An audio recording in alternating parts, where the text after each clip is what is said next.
नमस्कार। मैं doctor Sanjay Jain, associate professor mathematics, सम्राट पृथ्वीराज चौहान राजकीय महाविद्यालय अजमेर में कार्यरत हूँ। आज मैं आपको ड्युअलिटी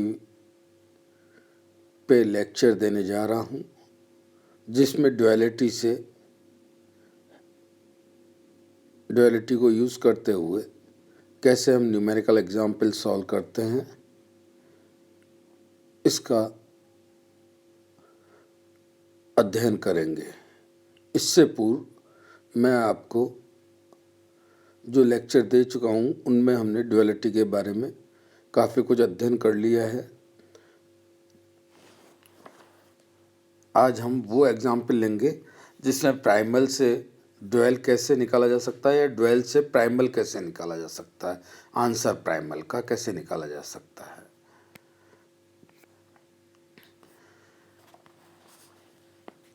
पहले आर्टिकल में हम प्राइमल प्रॉब्लम से ऑप्टिमल सॉल्यूशन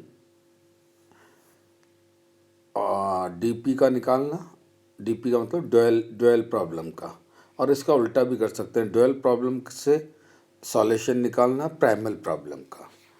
इसके लिए हम क्या करते हैं कि जब भी हम सिंप्लेक्स मेथड से सॉल्व करते हैं, हम पहले सिंप्लेक्स मेथड पढ़ चुके हैं और हम सिंप्लेक्स मेथड में हम जानते हैं या तो हमें सरप्लस स्लैक वेरिएबल डालने पड़ते हैं इक्वल फॉर्म में लाने के लिए, या प्रॉब्लम के अकॉर्डिंग अगर हमें आर्टिफिशियल वेरिएबल डालने पड़ते हैं तो हमें बिग एम मेथड या टू फेज मेथड लेना पड़ता है।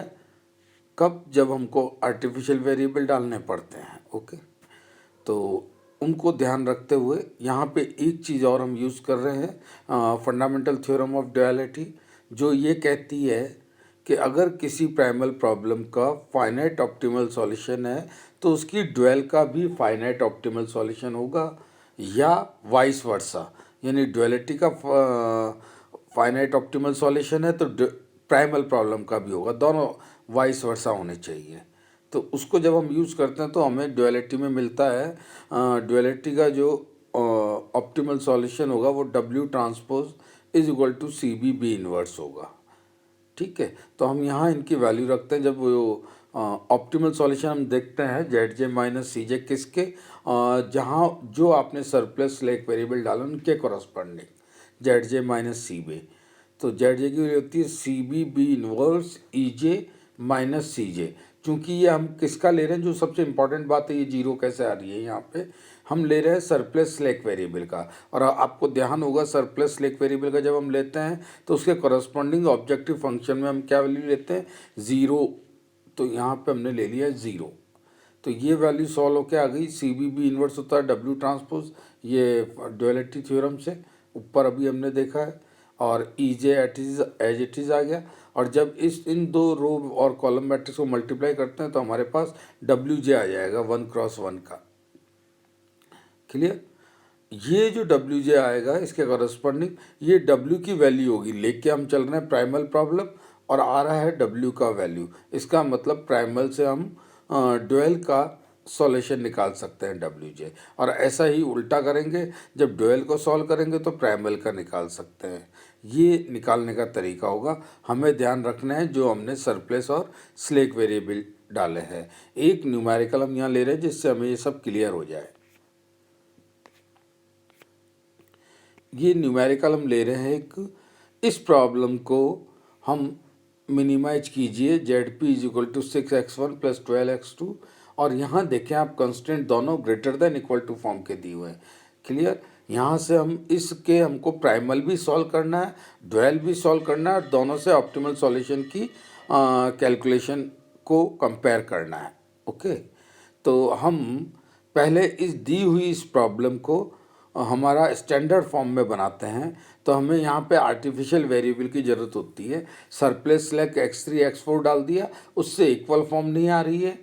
इक्वल फॉर्म लाने के लिए हमें x5 और x6 और डालने पड़ रहे हैं स्टैंडर्ड फॉर्म बनाने के लिए। और जो ही हमने ये आर्टिफिशियल वेरिएबल डाले, हमें बिग एम मेथड यूज़ करना पड़ेगा। हम ये सब पहले पढ़ चुके हैं। तो इसको हम स्टैंडर्ड फॉर्म में बना के, मैं चूँकि ये बड़ा क्वेश्चन है दोनों रूप में करना है, आपको ये simplex method big M method पहले करा चुका हूँ। यहाँ पे हमने स्टैंडर्ड फॉर्म बनाया, कैपिटल बी जो हमारे पास आ रहा है अल्फ़ा 5 अल्फ़ा 6 आ रहा है, उसको लेते हुए पहली टेबल बनाएंगे, दूसरी बनाएंगे, और फाइनल जो भी आएगी जिस समय भी आएगी उस पर बात करेंगे जब हमारे ZJ माइनस CJ पॉजिटिव आ जाएंगे। तो मैं यहाँ सीधा फाइनल टेबल ले रहा हूँ। तीसरी टेबल पे ये हमारा फाइनल आ रहा है, थर्ड सिंप्लेक्स टेबल पे, जिसमें नीचे हमको सब पॉजिटिव आ रहा है। यहाँ मैं एक बात और क्लियर करना चाह रहा हूँ कि ये जो Y3 के करस्पॉन्डिंग वैल्यू यहाँ 0 दिखा रखी है, ये जिस भी किताब से मैंने लिया है, आई थिंक नवकार प्रकाशन की है, ये 0 गलत आ रहा है, यहाँ पे 3 आना चाहिए। ये कैलकुलेशन मैंने यहाँ दिखा रखी है आपको कि 3 कैसे आएगा।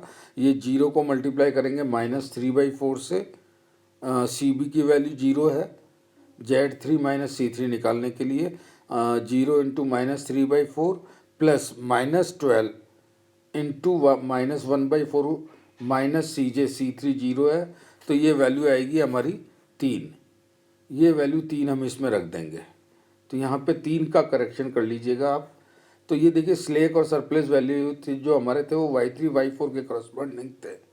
तो यहाँ से देखिए डुअल का आंसर कैसे निकालते हैं हम।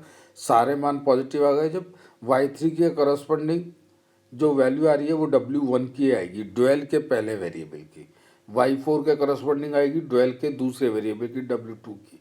सॉल्व हम प्राइमल प्रॉब्लम कर रहे हैं और W1 की वैल्यू आ रही है 3 और W2 की वैल्यू आ रही है 0। क्लियर? तो इस तरह से हमने डुअल के आंसर निकाल लिए, और यहाँ से प्राइमल के आंसर भी हैं। x1 चूँकि इसके अंदर नहीं है तो x1 की वैल्यू हो जाएगी 0, और x2 यहाँ है 7/4, तो x1 0 x2 7/4, और मिनिमाइज ZP जो हम सिंप्लेक्स से सॉल्व करते आ रहे हैं उस तरीके से 21 आ रहा है। क्लियर? अब हम इसका डुअल बनाएंगे। ये प्रिंटिंग मिस्टेक को आप सही कर लेंगे। ये हमने इसका डुअल बनाया। डुअल में देखिए आप, जब ही हम इसका डुअल बनाते हैं सारे हमारे constant less than equal to form में आ गए, और ये जब less than equal to form में आ गए तो हमें आर्टिफिशियल वेरिएबल की ज़रूरत नहीं पड़ेगी, हमें स्लेक वेरिएबल ही स्लेक सरप्लस वेरिएबल से ही काम चलेगा। तो 2 स्लेक सरप्लस वेरिएबल हमने इसमें डाल दिए, और नो कृत्रिम चर, आर्टिफिशियल वेरिएबल की ज़रूरत नहीं है, ये हमारी स्टैंडर्ड फॉर्म बन गई। क्लियर? x की जगह w हो गए, और अब बिल्कुल simplex method, pure simplex method काम में लेना है, no big M, no two phase method. ये फ़ायदा है डुअलिटी का। अभी इसी प्रॉब्लम का प्राइमल प्रॉब्लम सॉल्व किया तो हमें बिग एम मेथड लगाना पड़ा, 3 टेबल में कैलकुलेशन करनी पड़ी, और जब हम इसको लेके चलते हैं तो हम देखेंगे कि जब इसको सिंप्लेक्स पे लगाएंगे तो दूसरी सिंप्लेक्स पे ही आंसर आ रहा है, तो कैलकुलेशन कम हो गई। ये डुअलिटी का फ़ायदा है। क्लियर? यहाँ पे आप देखेंगे यहाँ भी प्रिंटिंग मिस्टेक हो रही है इसी क्वेश्चन में, नवकार प्रकाशन की बुक में। यहाँ जो आपने इन्होंने लिखा है W5 के करस्पॉन्डिंग CB की वैल्यू W3 के करस्पॉन्डिंग 7 और W1 के करस्पॉन्डिंग 0, ये उल्टा लिखा हुआ है। ये आएगा 0 और W3 के करस्पॉन्डिंग, क्योंकि W3 आपका स्लेक सरप्लस वेरिएबल है और W1 आपका ओरिजिनल वैल्यू है जिसकी वैल्यू आप यहाँ देखेंगे, देखिए 7W1, तो C1 की वैल्यू 7 है, इसलिए अल्फ़ा 1 के करस्पॉन्डिंग 7 आएगा। तो ये कैलकुलेशंस आप ठीक करिएगा। प्रिंटिंग मिस्टेक जो भी हैं ये किताबों की काफ़ी गलतियां हैं इसमें, उनको आप सही करें। 7 आ जाएगा यहाँ पे।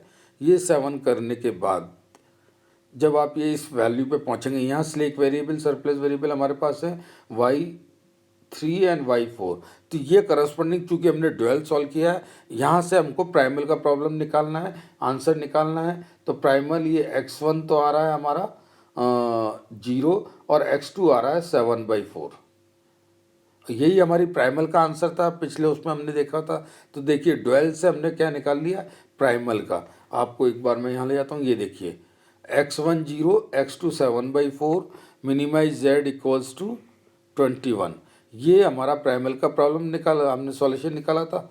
और ये डुअल से निकाल रहे हैं यहाँ पे आके, स्लेक और सरप्लस वेरिएबल के कॉरस्पॉन्डिंग x1 की वैल्यू 0, x2 की वैल्यू 7/4, और ये जब हम उसमें रखेंगे ऑब्जेक्टिव फंक्शन के निकालने में, तो जेड डी की वैल्यू 21, जेड डी की वैल्यू 21 का मतलब जो फ़र्क सिर्फ आ रहा वहाँ मिनिमाइज था, यहाँ आपका ऑब्जेक्टिव फंक्शन मैक्सिमाइज है। तो मैक्सिमाइज होने से इसका जो जेड की वैल्यू आएगी वो मैक्सिमाइज जेड डी की 21 आएगी, मिनिमाइज भी 21 था आपका जेड पी प्राइमल का, और जेड डी भी आपका 21 ही है, पर मिनिमाइज और मैक्सिमाइज डुअल के जो ऑब्जेक्टिव फंक्शन होता है वो उल्टा हो जाता है मैक्सिमाइज, बाकी न्यूमेरिकल वैल्यू सेम आएगी 21। तो ये हमने एक प्राइमल को सॉल्व करके डुअल की निकाली और एक डुअल को सॉल्व करके प्राइमल का आंसर निकाला। इस तरीके से हम किसी भी मेथड से, चाहे आर्टिफिशियल लगाने हो जो हम पहले पढ़ चुके हैं, लगा के डुअल प्रॉब्लम को सॉल्व कर सकते हैं। तो आज के लिए इतना ही। डुअलिटी के सब क्वेश्चन अब आप कर सकते हैं। डुअलिटी का चैप्टर हम आज यहाँ क्लोज करेंगे। कैसे इसके सॉल्यूशन निकालते हैं, एक बड़ा क्वेश्चन आएगा, छोटे क्वेश्चन आते हैं इसके, तो इनको लेके आप सब तरह की प्रॉब्लम कर लीजिएगा।